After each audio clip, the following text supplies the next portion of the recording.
শান্তিভাবে ছিলাম, কেন আপনি তো আমাদের সেই মাঠে জলকে ফিশারিতে দিয়েছিলেন, আপনি নিরাপদ দেবেন বলেছিলেন, কেন আজকে ঘুমোতে পারছি না ছেলেদের, কেন আমাদের ভিডিও দেখে যে 4-5 জন দেখা গেছে তাদের নামে কেস হয়েছে, থানায় যান গিয়ে দেখে আসুন কে বলছে 70 জন, কোথা থেকে কে খবরটা কে দিয়েছে আপনাকে বললাম, থানায় গেছিলেন আপনি, থানায় গিয়ে আপনার থানায় গিয়ে গিয়েছিলেন। গোটা এলাকা জুড়ে পুলিশে পুলিশে ছয়লাভ, গ্রামে গ্রামে টহল দিচ্ছে আইপিএস অফিসাররা, অভিযোগ শোনার জন্য ক্যাম্প চালু হয়েছে। পরপর দুদিনে সেখানে গেলেন মন্ত্রীরা, কিন্তু এত কিছুর পরও ভয় কাটছে না সন্দেশখালীর, উল্টে পুলিশের বিরুদ্ধে ক্ষোভ বাড়ছে গ্রামবাসীদের।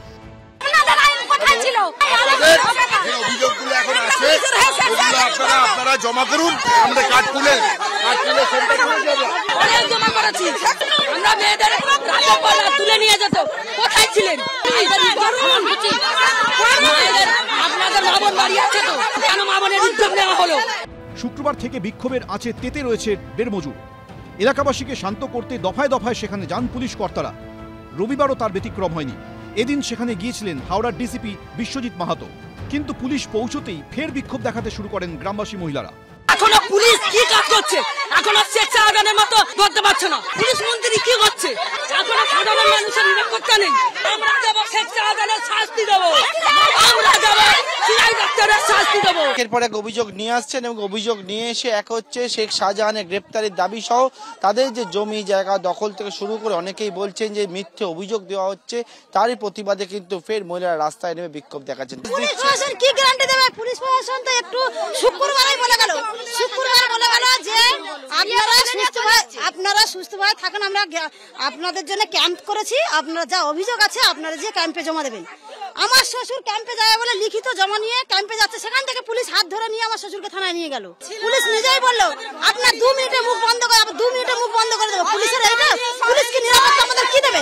থানা আছে, পুলিশ আছে, ক্যাম্প বসেছে, কিন্তু কিছুতেই প্রশাসনের উপর আস্থা ফিরছে না সন্দেশখালীর গ্রামবাসীদের। প্রতিবাদ করতে গেলেই তো কিছু ওনারা বলবেন যে কিছু স্বামীদের নিয়ে ধরে নিয়ে যাবেন। সন্দেশখালীর দুয়ারে পুলিশ কেন? সরকারটা কোথায় গেল? সরকারটা কোথায় গেল? সরকার তাহলে পুলিশ, শুধু পুলিশ স্টেট। আর তুই এখন ডিজিপি যাচ্ছে, ডিআইজি যাচ্ছে, এসপি যাচ্ছে, অফিসার বদল করে নতুন নতুন মুখ নিয়ে যাওয়া হচ্ছে। পুলিশ কেন এই অভিযোগগুলো নেয়নি? এইটা নিয়ে কটা পুলিশকে সাসপেন্ড করেছেন মমতা ব্যানার্জি? এত কিছুর পরেও আস্থা ফিরছে না পুলিশের প্রতি। কারোর প্রতি কোনো আস্থা ফেরার প্রশ্ন নেই। এই বিক্ষোভ সন্দেশখালীতে থেমে থাকবে না। পুলিশ কতদিন বিক্ষোভকে বন্ধ রাখতে পারবে? পুলিশ কতদিন তৃণমূল কংগ্রেসের নেতৃবৃন্দকে প্রোটেকশন দিতে পারবে? কোথায় ছিল পুলিশ যখন সিদ্দিকুল্লাহ চৌধুরী আক্রান্ত হয়েছিলেন তৃণমূলের মন্ত্রী? এখনো তো মানুষ সমস্ত ফাইল খোলেনি, এখন তো শুধু শাহজাহানের ভাইকে নিয়ে চলছে। কিছু জায়গায় জমি দখল এবং নন পেমেন্ট জনিত সমস্যার কথা আসছে, যে বা যারা করেছে দল ব্যবস্থা নিচ্ছে, সরকার ব্যবস্থা নিচ্ছে, যাবতীয় ন্যায় বিচারের ব্যবস্থা হচ্ছে। বিক্ষোভ হচ্ছে, মন্ত্রী যাচ্ছেন, মন্ত্রীকে গো ব্যাক, একই ধরনের লেখা পোস্টার। যারা এটাকে মদত দিচ্ছে নানাভাবে, তারা সাজিয়ে দিচ্ছে। নেতাদের এই তরজা চলবে, কিন্তু পুলিশের প্রতি কবে আস্থা ফিরবে সন্দেশখালীর? পার্থপ্রতিম ঘোষ, অনির্বাণ বিশ্বাস, শিবাশিস মৌলিক, এবিপি আনন্দ।